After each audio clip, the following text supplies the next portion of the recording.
Welcome to Samba Samba. Enjoy the video. In this video, I will explain how to learn astrology online. Begin by understanding the core elements of astrology, such as the 12 zodiac signs, 10 planets, and 12 houses. Seek out structured online courses that offer comprehensive curricula, often including interactive exercises and community forums. Supplement your learning with a wealth of free online materials, like educational articles and video tutorials. Consistent practice with birth charts is essential for developing your interpretive skills. To build a strong foundation, focus on the core components of astrology. Each of the 12 zodiac signs represents distinct personality traits and energies.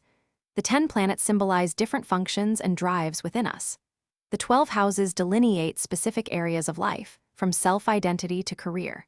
Finally, understanding planetary aspects, the angular relationships between planets, reveals dynamic interactions and deeper layers of meaning in a chart. When choosing where to learn, prioritize platforms that provide a clear learning path, from introductory lessons to more advanced topics. Seek out instructors with extensive astrological knowledge and positive feedback from their students.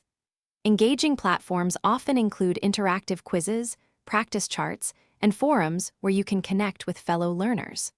Always consider the overall value, ensuring the course content aligns with your learning style and budget. Consistent practice is crucial for mastering astrology. Start by analyzing your own birth chart, then move on to charts of people you know well, like friends and family. Engage with online astrology communities to discuss interpretations and learn from others' perspectives. Reading various astrological authors and traditions will enrich your understanding. Finally, maintaining an astrology journal helps you track your insights and deepen your personal connection to the practice. Thanks for watching. Consider subscribing if we helped you.